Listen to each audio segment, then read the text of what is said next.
Nearly everything you do, every breath you take, every action you perform, is intricately linked to a set of fundamental principles.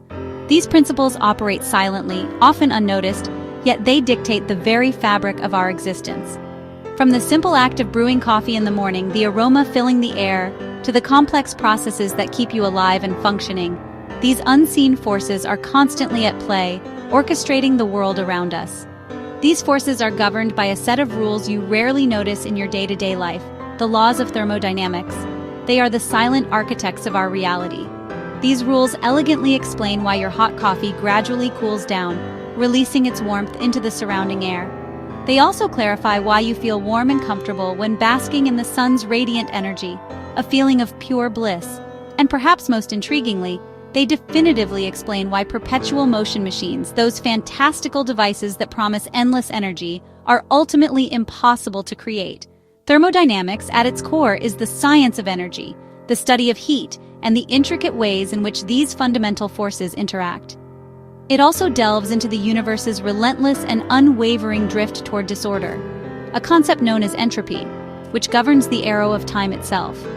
It's constantly at work in your teacup, dictating how the heat dissipates and the steam rises.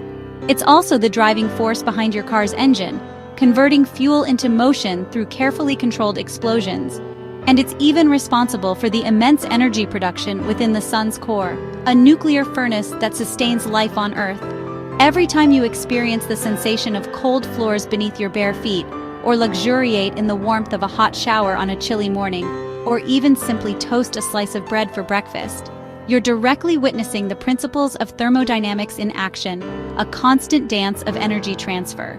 We're so deeply immersed in its pervasive effects that we rarely take the time to truly see it, to recognize its profound influence on our daily lives.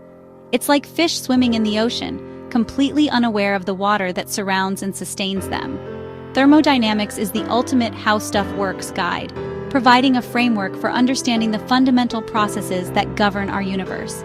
It offers a compelling explanation for why you can't unscramble an egg, a testament to the irreversible nature of entropy. And it elucidates why ice inevitably melts in your drink, surrendering its frozen state to the warmer surroundings. Its core principles, meticulously pieced together by curious and innovative minds during the transformative era of the Industrial Revolution, now shape and define everything from the inner workings of your refrigerator, keeping your food fresh, to the vast and intricate network of the power grid that electrifies our modern world. Understanding even just a little of the fundamental principles of thermodynamics reveals the hidden order and the inevitable disorder that governs the intricate workings of our world, offering a deeper appreciation for the forces that shape our reality. It's not a science reserved solely for academics and researchers. It's the fundamental science that underpins and explains the very fabric of our everyday life, a hidden force shaping our experiences. Thermodynamics, literally heat movement, is the study of how energy moves and changes form. It looks at the big picture, what happens to a system, like a pot of water or a planet, when you add or remove energy. Instead of tracking every particle, it focuses on measurable properties like temperature, pressure, and volume. The laws of thermodynamics are unbreakable rules that define what's possible and impossible in our universe. They explain why energy is conserved, why heat flows from hot to cold, and why things get messier over time. Thermodynamics is the story of energy's journey through the universe, shaping everything from engines to life itself. The zeroth law of thermodynamics is the foundation. If A is the same temperature as B and B is the same as C, then A and C are the same temperature. This simple idea, thermal equilibrium, makes thermometers possible and lets us measure temperature consistently. If your tea, the air, and a book are all at room temperature, they're all in thermal equilibrium. The zeroth law ensures temperature is a universal language, allowing us to compare Paris and Tokyo or your kitchen and your living room. Without it, temperature readings would be meaningless. It's the Great Equalizer. Given time, everything in contact will share its warmth and settle at a common temperature. This law lets us define and measure temperature in a meaningful way. It's the universe's way of saying, let's all agree on how hot we are.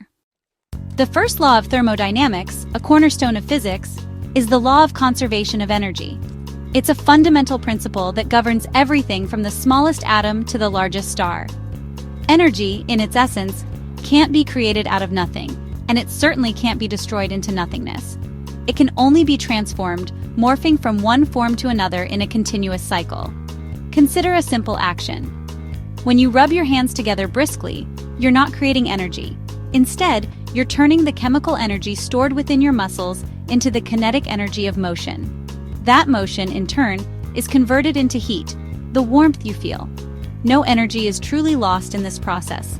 It's just changed from one form to another, adhering strictly to the first law.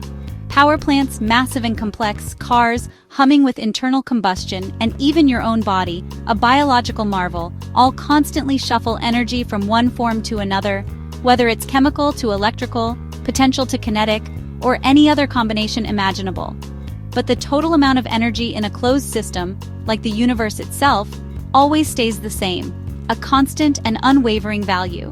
This fundamental law mercilessly kills the age-old dream of perpetual motion machines, those fantastical devices that promise endless energy from nothing. Because quite simply, you can't ever get more energy out of a system than you initially put in. There's always a cost, always an exchange. Every machine ever conceived, from powerful rockets soaring into the cosmos to humble bicycles carrying us down the street, inevitably needs a source of energy to function, a fuel to burn, a battery to drain, or food to metabolize. Consider a simple experiment. Drop a ball from a height. As it falls, its stored potential energy, due to its position in the gravitational field, is rapidly converted into the energy of motion or kinetic energy. And then, upon impact with the ground, that kinetic energy is transformed again into sound waves that ripple through the air and heat generated by the collision. The first law, in essence, is the universe's ultimate accounting rule, a cosmic ledger that meticulously tracks every energy transaction. The energy books, so to speak, must always balance, ensuring that nothing is ever truly created or destroyed, only transformed. There's truly no such thing as a free lunch in the universe. Every single bit of work performed, every action undertaken, must be paid for with energy drawn from somewhere else, a fundamental principle of existence. The energy itself is always there, a constant reservoir available for use. But it becomes progressively less useful after each transformation, as some of it inevitably dissipates as heat or other less usable forms. It's a constant, reliable, and unwavering principle in a universe defined by constant change and flux. The second law of thermodynamics is about entropy. Disorder always increases in an isolated system. Things naturally fall apart. A tidy room gets messy, hot coffee cools, and ice melts. Heat always flows from hot to cold, spreading energy out and making it less useful. Shuffle a deck of cards, order becomes chaos, and it's nearly impossible to return to perfect order. The universe is always shuffling toward more disorder. Buildings crumble, machines wear out, stars burn out. This law gives us the arrow of time, pointing from order to chaos. It predicts the heat death of the universe, where everything is the same lukewarm temperature and nothing interesting happens. Yet it's also what makes life possible. The sun's concentrated energy lets us create temporary order, but only by increasing disorder elsewhere. You can clean your room, but the universe's total mess always goes up. The second law is the ultimate rule. Order fades, chaos grows. The third law of thermodynamics deals with the coldest possible temperature, absolute zero. At absolute zero, atoms would be perfectly still, and entropy would reach its minimum. But you can never actually reach absolute zero. It's impossible in a finite number of steps. Each time you remove heat, it gets exponentially harder to remove the next bit. Scientists have come close, but that final step remains out of reach. This law matters for chemistry and quantum tech, setting a baseline for entropy and explaining why perfect stillness is unattainable. The third law's message: you can't win, you can't break even, and you can't get out of the game. Heat always moves from hot to cold, but it travels in three ways: conduction, convection, and radiation. Conduction is heat transfer by direct contact, like a hot pan handle burning your hand. Metals are good conductors. Wood and air are insulators. Convection moves heat through fluids. Boiling water circulates as hot rises and cool sinks, creating currents. This is how ovens cook evenly and how furnaces heat homes. Radiation is heat transfer by electromagnetic waves, no matter needed. The sun's warmth reaches Earth by radiation, as does the heat from a bonfire. Dark surfaces absorb and emit radiation better, which is why black cars get hotter in the sun. Every object above absolute zero radiates heat into the universe. Cooking is far more than just following a recipe. It's a thermodynamic experiment, a practical application of physics in your very own kitchen. Baking a cake, for instance, cleverly uses radiation, where heat is transferred through electromagnetic waves, directly cooking the outside. Convection, the process of heat transfer through the movement of fluids, ensures even baking by circulating hot air. And conduction, the transfer of heat through direct contact, heats the cake from the bottom via the pan. These three methods work in harmony to transform batter into a delicious dessert. It's a symphony of heat transfer. Your refrigerator, on the other hand, is a heat pump, a marvel of engineering that defies our intuitive understanding of temperature. It doesn't create cold. Instead, it actively moves heat out of the fridge, maintaining a cool interior. It's not creating cold, but using energy to force heat to flow from a cold environment to a warmer one, which seems counterintuitive but is perfectly in line with thermodynamic principles. A refrigerant, a special fluid, absorbs heat inside the refrigerator, cooling the air and the food within. Then it releases that heat outside, typically through coils on the back of the appliance, warming the surrounding air. This process cycles endlessly, maintaining a consistent temperature inside your fridge. All of this is possible thanks to the second law of thermodynamics and a hard-working compressor that drives the refrigerant through the system.